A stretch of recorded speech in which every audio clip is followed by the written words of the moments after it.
O espiritismo, ele vem fazer as pazes com a morte. Eu já disse isso outra vez aqui, né? Eu acho isso muito interessante. Ele vem livrar a gente, livrar a nossa consciência do medo da única consequência inevitável da vida, o nosso desencarne, que é o maior medo que todas as pessoas têm, o medo de morrer. Falar sobre o medo é falar sobre um companheiro conhecido de todos nós, porque não tem quem não tenha, né? O seu companheiro pessoal.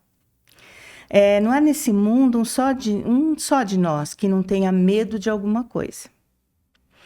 Porque o medo é uma reação universal. Não importa onde você esteja, não importa que língua você fale. Qualquer tipo de perigo nos traz uma reação de medo, seja ele real ou imaginário. A gente não pode dizer que o medo seja uma sensação ruim, porque o medo nos mantém vivos desde milhões de anos de evolução humana. Desde que o homem é homem, né? Ele está vivo por causa do medo. É o sentimento mais antigo que o ser humano experimentou, é o medo. Porque faz parte do nosso instinto de sobrevivência. A gente vai lembrar dos homens das cavernas e por aí adiante, e vamos perceber que se a gente não tivesse medo, a humanidade não existiria, né? Porque todo perigo faz com que a gente tenha uma reação. No desenrolar da nossa evolução, assim como outros, o medo é um instinto que vem se aperfeiçoando e vai diminuindo de intensidade à medida que a gente vai crescendo intelectualmente. Por quê? Porque a gente consegue analisar mais as coisas. Então, o medo já não é uma coisa tão constante.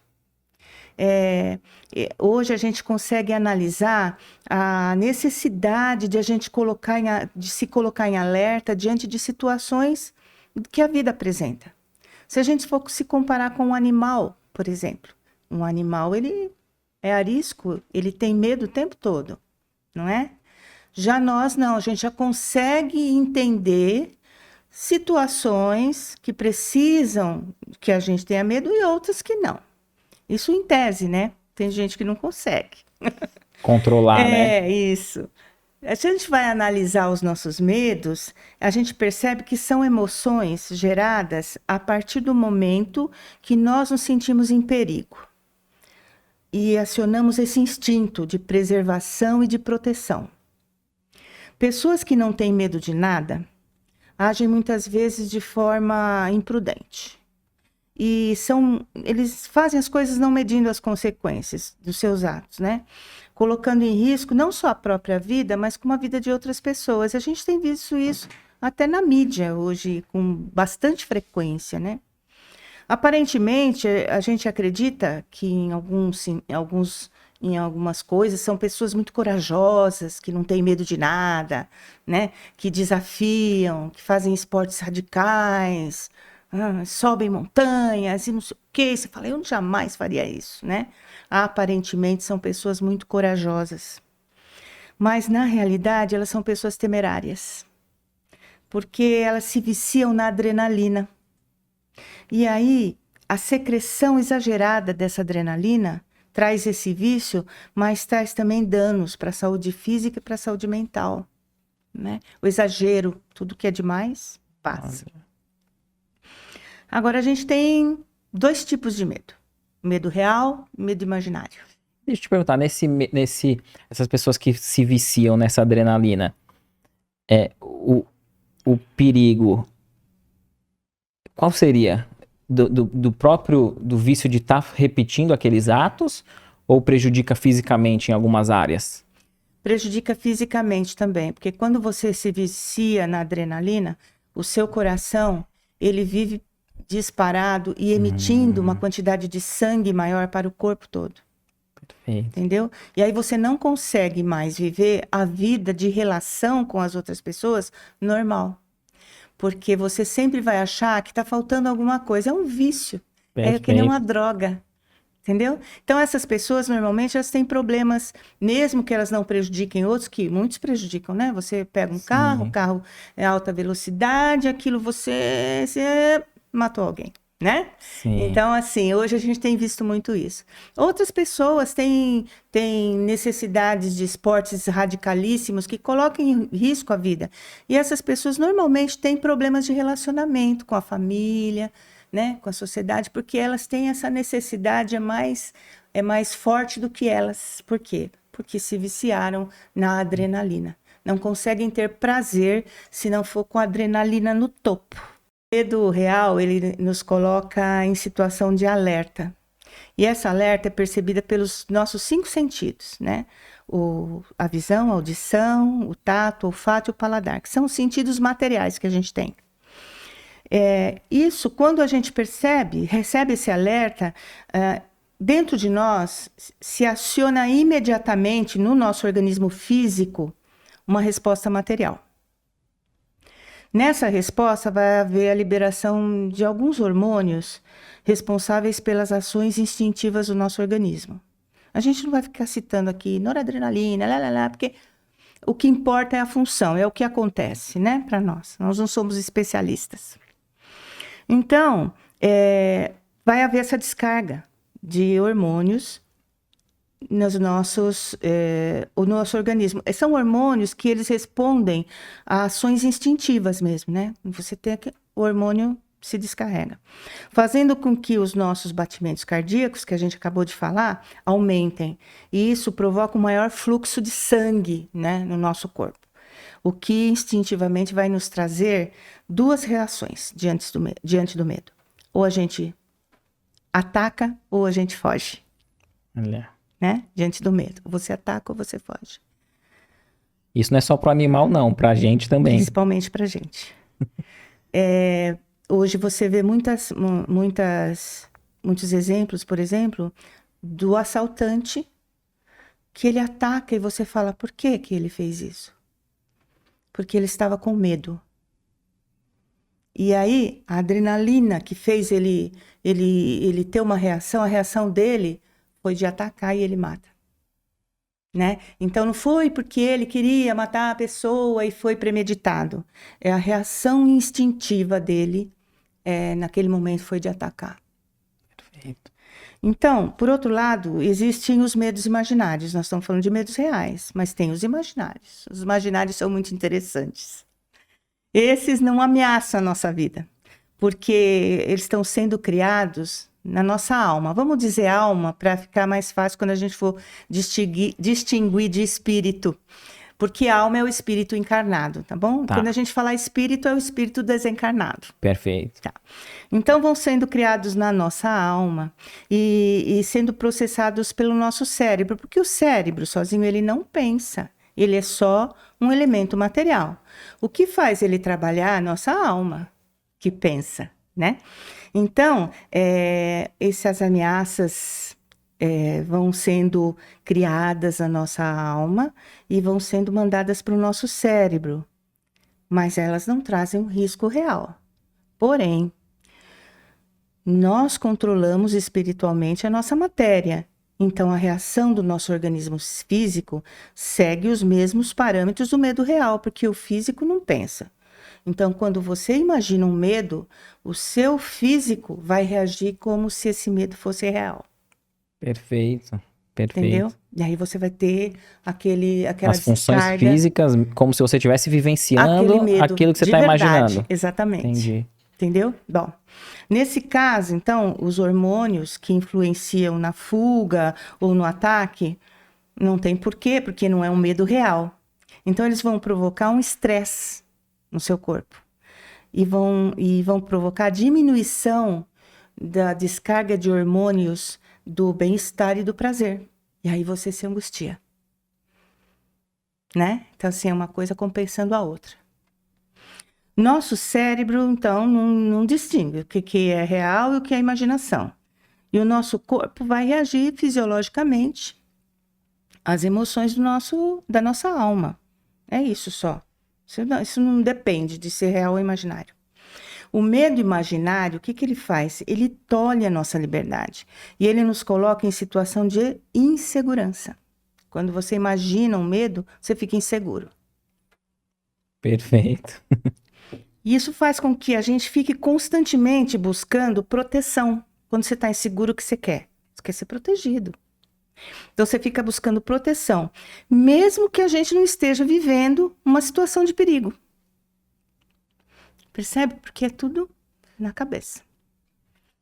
Buscar segurança faz parte também do nosso instinto de preservação e bem-estar. Porém, nunca conseguimos sentir essa segurança quando a gente vive imaginando sempre um perigo constante.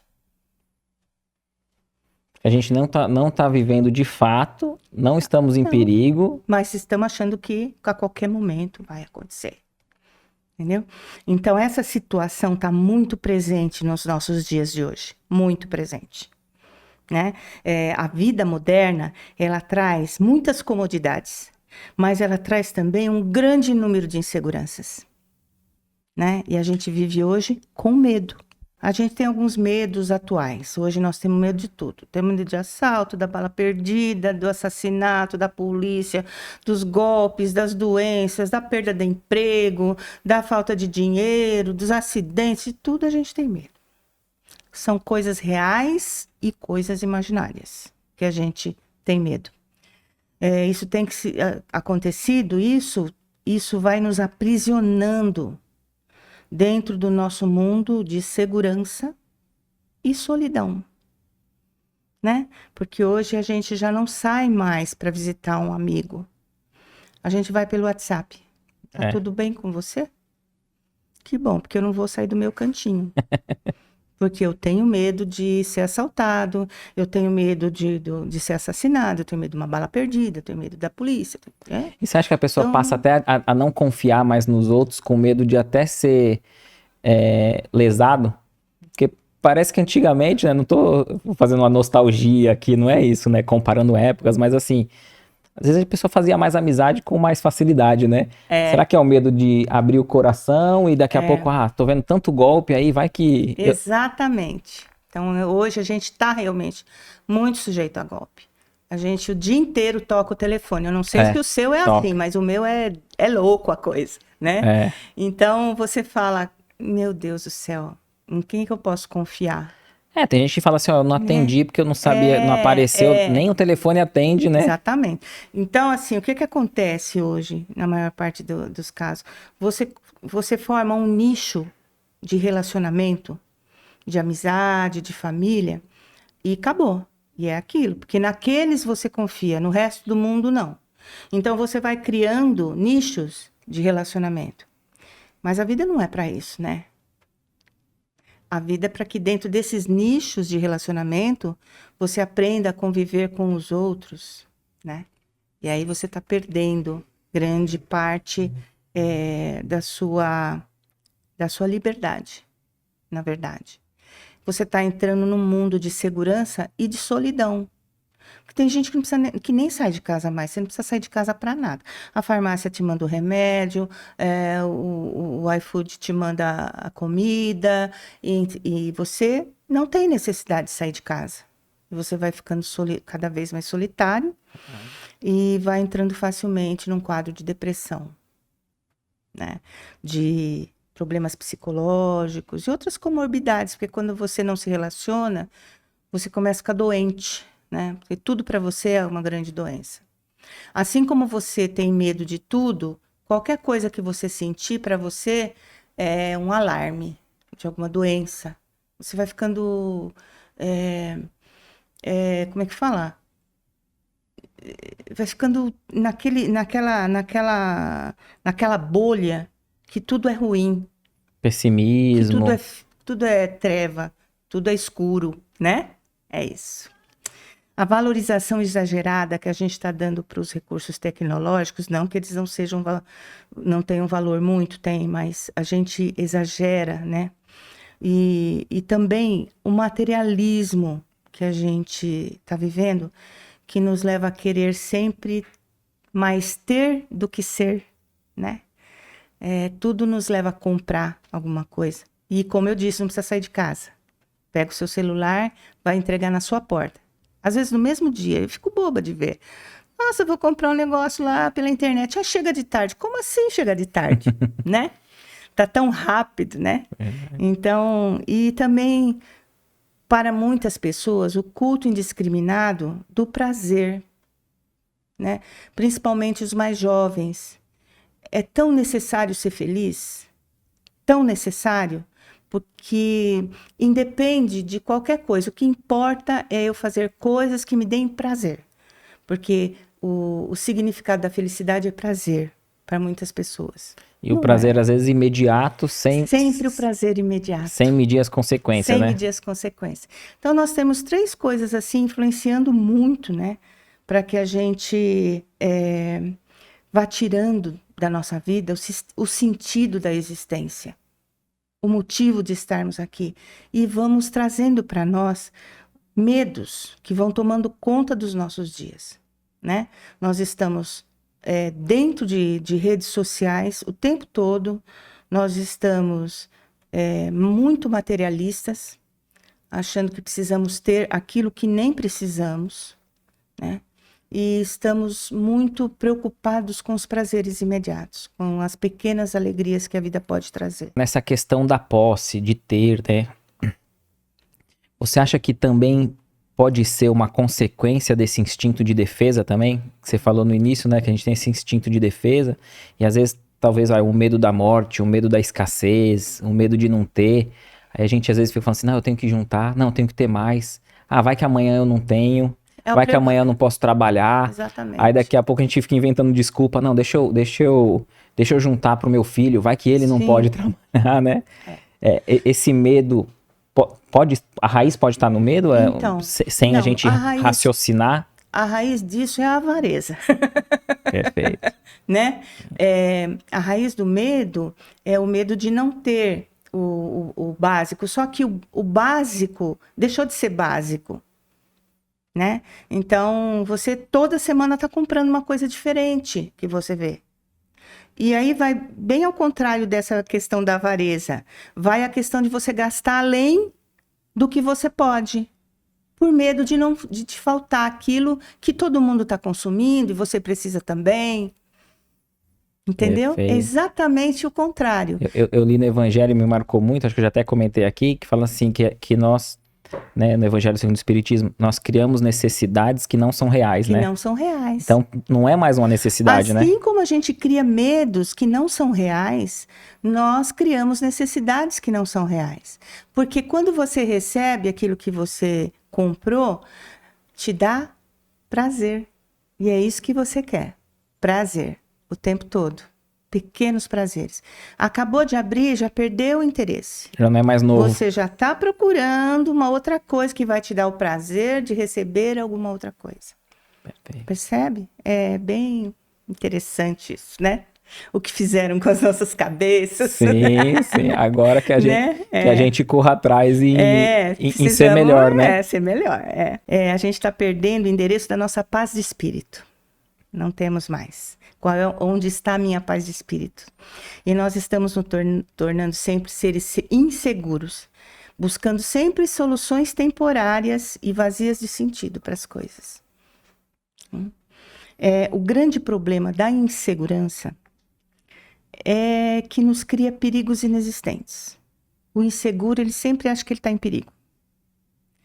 Medo do desconhecido, medo do futuro, do que os outros vão pensar de mim, medo do ridículo, medo do fracasso, da rejeição e tantos outros medos. E não falamos do medo mais medroso, né? Vamos falar daqui a pouco, que é o medo da morte, né? Sim. O medo gera uma desorganização física e emocional, porque ele sempre está te colocando na insegurança da vida. Porque ele nos faz imaginar realidades que não existem. E ele torna grandes, pequenos problemas. Coisas que você poderia resolver facilmente, vira um caminhão no meio da sala, né? E ele cria situações para nós assustadoras, que só estão na nossa imaginação. Não estão acontecendo, né? Por medo, nós nos conectamos com espíritos desencarnados. Quando a gente está nessa insegurança do medo imaginário, a gente vai atrair para perto da gente, por vibração, espíritos que estão na mesma situação. E isso não é só na questão do medo, é em todos os sentidos. Você atrai para perto de você espíritos que estão vibrando na mesma sintonia que você, seja do bem, seja do mal, né? Então, quando você se encontra nessa situação, o que vai vir para perto de você? Espíritos inseguros, espíritos amedrontados. E vão se encontrar na mesma situação que você. E mesmo também com outros espíritos que estão achando maravilhoso você estar com medo. Nós vivemos nos preocupando do dia de amanhã. Preocupação é pré-ocupação. Nos ocupamos do amanhã. E esquecendo que a gente precisa viver o hoje. Porque o que a gente tem é o hoje. Amanhã a gente não tem. Você não sabe o que vai ser amanhã. Você pode se planejar milhões de coisas. Amanhã acontece uma coisa que te tira totalmente o planejamento. Então, o que adianta você se preocupar ou se preocupar de uma coisa que você não sabe que vai acontecer? Não adianta, né? Então, a gente não sabe o que amanhã nos traz. Então, e às vezes largamos o hoje que a gente tem para viver e vamos lá, ficar se preocupando com amanhã e o hoje passando, né? Isso já é um reflexo da nossa insegurança? Com certeza. Porque muitas vezes a gente está inseguro e quer controlar tudo, né? Quer ter tudo ao nosso controle. Só que a gente nunca vai ter, né? Essa é a nossa mania, né? A nossa mania de planejar a nossa vida. Sim. A gente quer planejar todos os dias da nossa vida. A gente, quando vai tirar férias, começa na folhinha a riscar os dias que estão passando para ver quantos dias falta.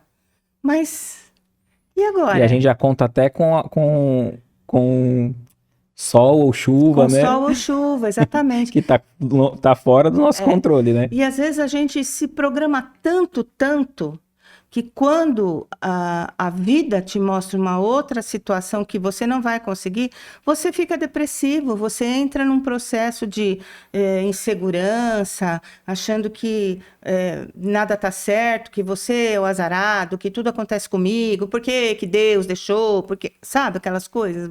Que, nossa senhora, né? Porque você está tão preocupado com uma coisa que você não tem ainda, que você não cuida da sua saúde mental. Perfeito. Entendeu? Para poder assumir o amanhã como ele vier. Excelente. A gente fica brigando com Deus, né? Fica brigando com Deus. Pô, mas eu queria ir por aqui. Isso. E a gente força situações, às vezes, que não são para ser não forçada. Era nem... Não é para ser Tava nem no nosso planejamento, no nosso programa, né? Só para ser o do contra. O Espiritismo, ele vem fazer as pazes com a morte. Eu já disse isso outra vez aqui, né?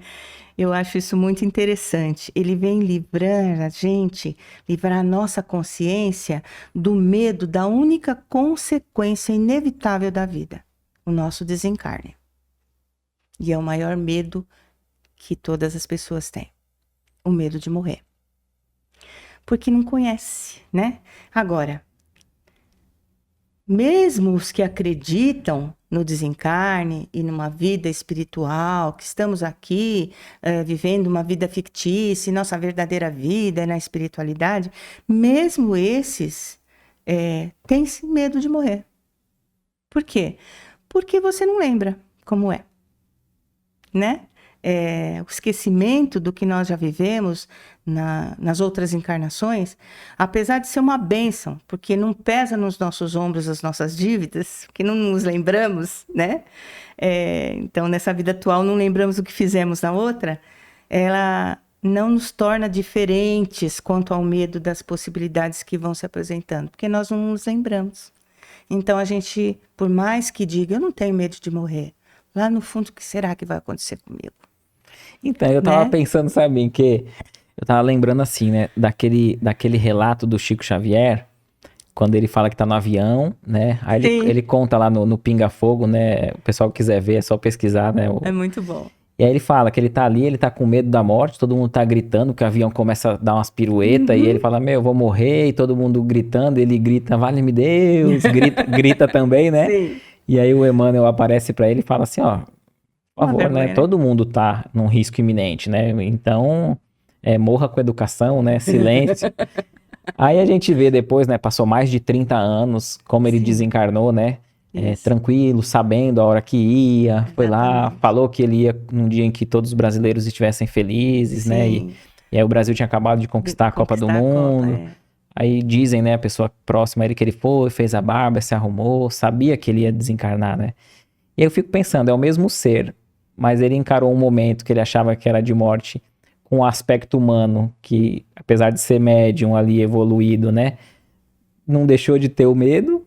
Pois é, quem somos nós, né? Então, e isso que ele convivia com os espíritos com a naturalidade, né? Exatamente, como se estavam ali, tanto quanto os vivos quanto os mortos, para ele era normal, né? Aí você acha que foi um instinto de defesa dele que falou mais alto? Eu acho que naquele momento talvez ele não estivesse tão preparado quanto ele estava quando ele realmente teria que desencarnar. Perfeito. Porque muitas vezes a gente passa a vida com medo e na hora de desencarnar você desencarna com serenidade. Sim. Porque você às vezes está sendo preparado para aquilo. Você se melhorou durante o percurso. E muitas pessoas, elas acabam tendo a consciência, né? Que o desencarne está próximo, né? Eu acho que isso tem tudo a ver com uma outra conversa que a gente teve sobre o luto, né? Onde o entorno fica tentando reviver a pessoa, quando na verdade devia estar preparando ela para passar para o outro plano, né? Sim. É isso, a gente a questão social faz muita diferença.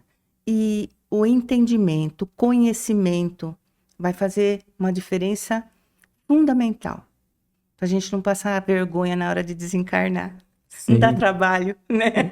E os espíritas dão trabalho tanto quanto os outros. Tanto quanto os outros, né? É isso. Outro grande medo de nós adultos é o da doença.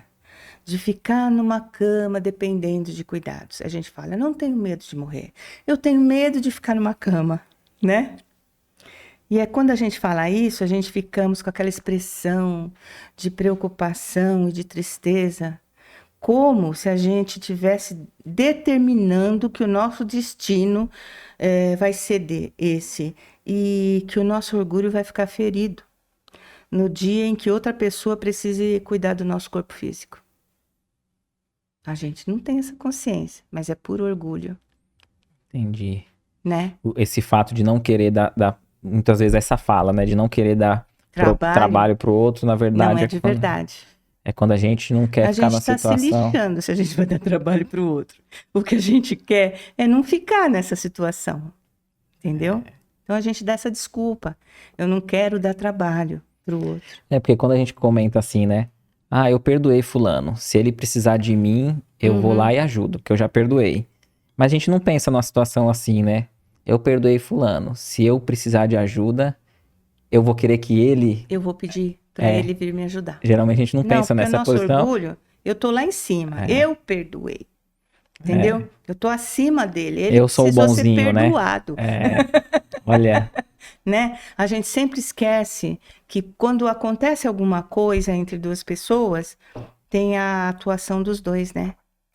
Então, se eu perdoei, mas eu também fiz alguma coisa para que aquilo acontecesse. Então, estamos saindo da história. Não, mas tá interessante, fica à vontade. E aí a gente pensa, eu tô tão preocupada com o dia de amanhã, não sei quantos mil anos para frente, né? E quem disse que eu vou passar por isso? Né? Que certeza é essa que eu tenho? E se for? Qual foi o meu preparo para essa situação, além de ficar me lamentando que eu não quero isso?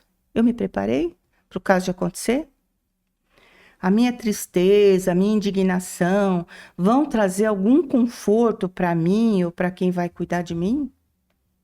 E aí eu lembrei de um depoimento que eu vi de uma filha que cuidava da sua mãe, que estava numa cama e já não conseguia mais se movimentar sozinha.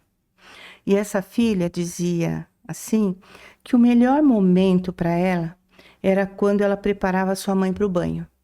Porque quando ela se abraçava com a mãe e levantava a mãe se abraçava ao pescoço dela e dizia no ouvido dela: eu te amo. Né? Então, assim, você ficar numa situação dessa pode ser um resgate maravilhoso. Sem dúvida. Então, é bom a gente parar, né, com ficar puxando o que vai ser, porque a gente não sabe. E se a gente se preparar para qualquer coisa, se isso tiver que acontecer com a gente, que a gente possa oferecer para aquele que vai nos cuidar o melhor. E que a gente, de nós, e que a gente não precisa esperar uma situação dessa para poder abraçar quem a gente dizer, ama, eu né? te amo, né? Verdade. Isso. Agora, tem uma diferença muito interessante que a gente precisa falar sobre isso, que é entre o medo e o síndrome de pânico. A gente sempre acha que a síndrome de pânico ela é proveniente do medo, e não é. Então, vou ler aqui uma explicação de Joana de Ângeles, que ela é uma explicação que ela fez no livro Autodescobrimento, uma busca interior sobre síndrome de pânico. E ela nos esclarece o seguinte: confunde-se o pânico como expressão do medo, quando irrompe acompanhado de sensações físicas, disritmia cardíaca, sudorese, sufocação, colapso periférico produzido pelo esfriamento generalizado do corpo.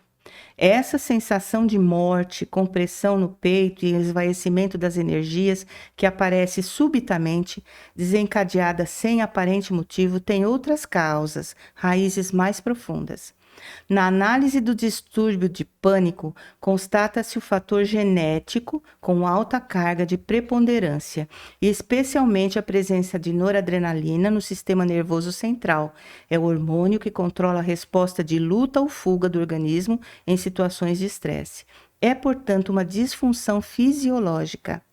Sem dúvida, a terapia psiquiatra faz-se urgente, a fim de que determinadas substâncias químicas sejam administradas ao paciente, restabelecendo-lhe o equilíbrio fisiológico.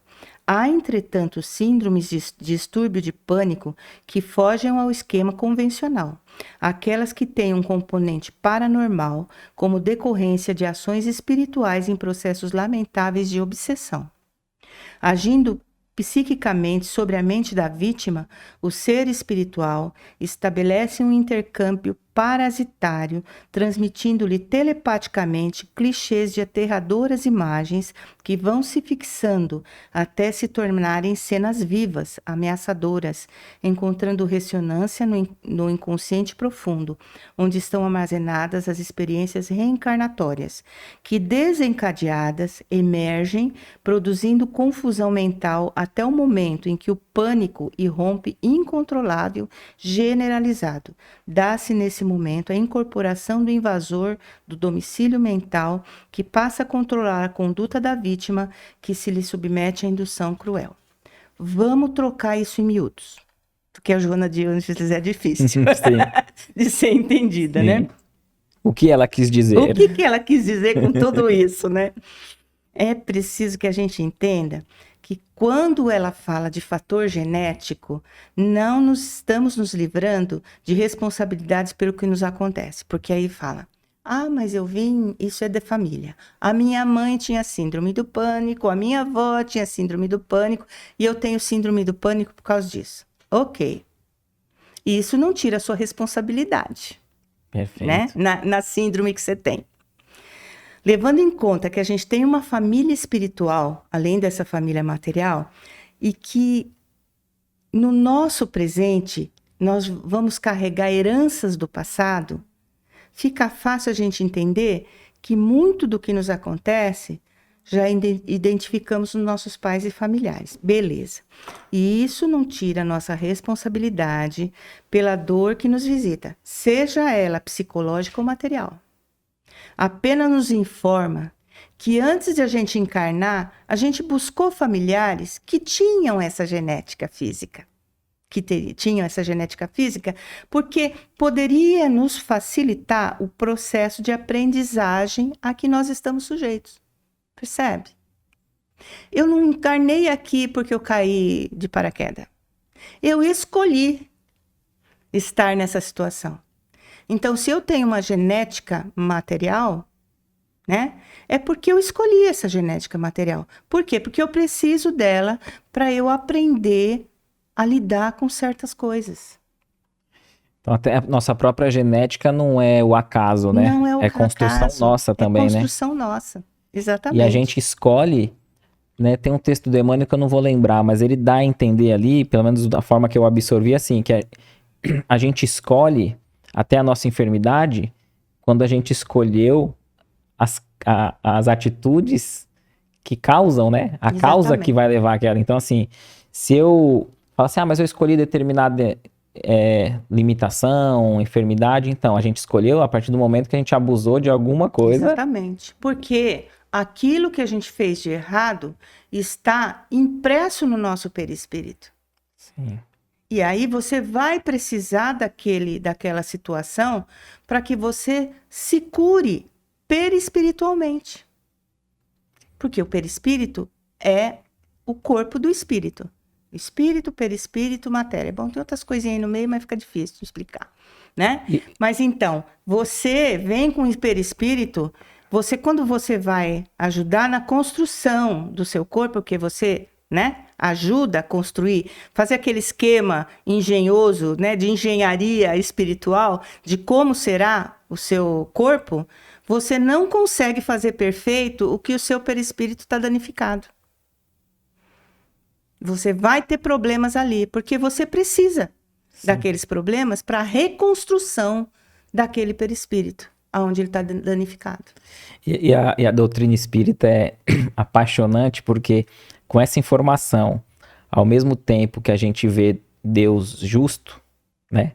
Porque a gente fala assim, então se eu não comecei agora no berço, então essa genética, essas limitações, o que quer que eu traga, Deus é justo, porque eu tive outras encarnações. Sim. Então, né, questão de se fosse ver uma única existência, é injusto, né? Por que que, porque, né? O outro tem mais dons, mais habilidades e eu menos. E eu menos. Mas ao mesmo tempo que ele apresenta isso pra gente, né, a doutrina espírita, já nos fala também assim, ó, viu? Você não pode responsabilizar mais ninguém, né? Não, o responsabilizado é você. E outra, quem quis foi você. Quem quis resgatar foi você, porque você tem seu livre-arbítrio. Você pode prorrogar, se você quiser, eu não vou dar conta.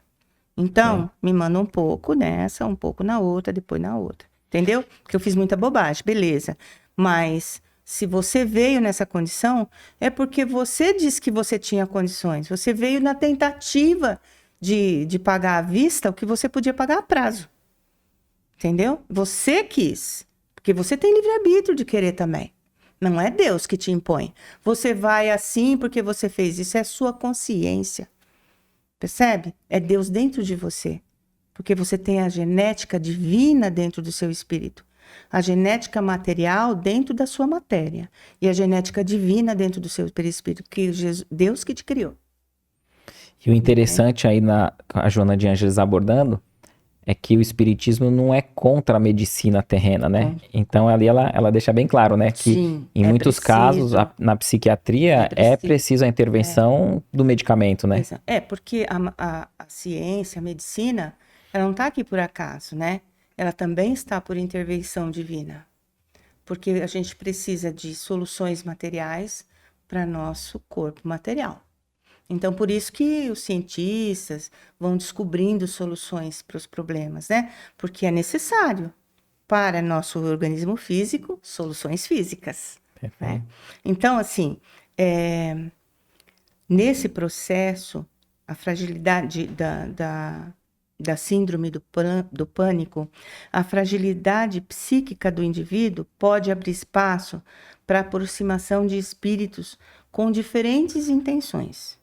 E que vão tornar mais difícil a recuperação. É isso que diz a Joana de Ângeles, tá?